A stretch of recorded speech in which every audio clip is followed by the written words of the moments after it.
I mean, I think that you want to make the process as seamless as you can, and you want to make it as automated as you can, where you can, right? And I think that it's also important to say, you know, not every contract should be automated. I would say that every contract should be digital.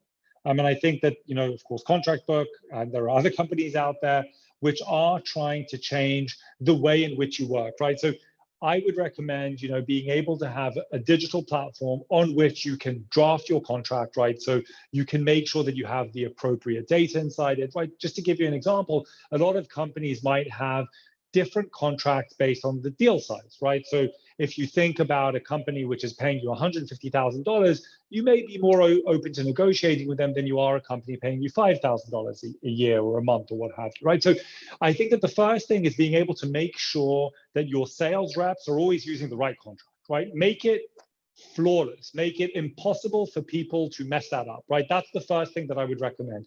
And there are a lot of really great companies out there which can integrate into your CRM, take data from there and fill it in your contract. Make sure that it can also pick the right template and make sure that you've got the right information in there, right? That's part one, the easiest part. But the second part to me, which is also super crucial, is the collaboration on a contract. And I think that this is an area that people don't often think about it as part of the contracting process. But like, let's think about, you know, even for you or for us, a contract book, when we send out a contract, very often we need people internally to sign off on it. Right now, that process is done in a very disjointed way. So if I want to give you a discount, Sarah, maybe I need to reach out to my manager. If I want to change the indemnification clause, maybe I need to chat to legal. If I need to change, you know, whether we can use their opt-out, whether we can use their logo, I need to go to marketing. So there's a lot of stakeholders, there's a lot of communication. Right now, that process is happening in lots of different places. So it's happening on Slack or Teams, God forbid. It's happening, sorry, Microsoft. Maybe it's happening across email, text messages, WhatsApp, whatever it is. And what I would recommend is have that all on your contract, right? Have all of that back and forth, have all of those discussions on your contract in a collaborative environment, right? In the same way that, you know, today when you're using Google Docs or something of that sort, you've got the comments, you've got the history, you've got the changes.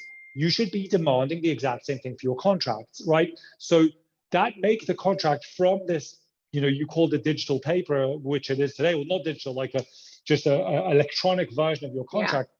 When you're able to have a log of every change, you're able to have a log of every comment that was made, and you can always go back and reference that. I think that that's also a really key part of your contract, because the amount of times, you know, that I've had to go back and say, hey, why did you give these guys, you know, a 30-day opt-out in the contract? And then they go, you said that we can do it. And I go, show me where I said that, right? And then you're searching in Slack and you're trying to find what it said. So making sure that that document becomes collaborative is really important. That's the second thing. Signature is a commodity, right? Signing, you've got great companies out there. Hello Sign, Adobe Sign, DocuSign, all the signs, lots of signs.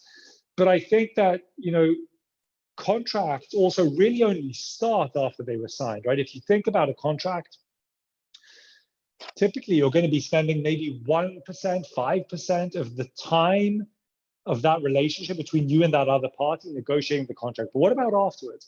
Think about how much crucial information exists inside that contract, which today is locked away in basically a filing cabinet, right? We call that filing cabinet a digital one, right? Because it's in a folder on my desktop. But ultimately, I'll give you a real example. My wife yesterday had to check what was the opt-out clause for a certain customer. And she had to go find the PDF, which is saved somewhere in finances, you know, folders. She needs to get permission, she needs to open it, she needed to read through all of it. There's a better way, right? When it's truly digital, you can use the assets that exist inside that contract and make sure that it's shared with the right people, right? For example, make sure that your customer success team just gets the information that they need. Don't send them to read a 30-page contract to extract 5 data points. They need 5, marketing needs another 3, finance needs another 4, operations. Be able to use that data, right? And be able to automate a lot of the processes, whether it's, you know, a new employee that you just hired. Wouldn't it be great if once they signed their contract, it already created a ticket immediately for IT to open up an email for them, and it sent them, you know, a swag pack to their house? That's the power of contracts. Contracts are like, you know, these really cool moments. We talked about it at the beginning, right? These great moments. Use those moments. There's so much information in there that we can use to make things easier and better for everybody. And I think there's just a huge missed opportunity for companies.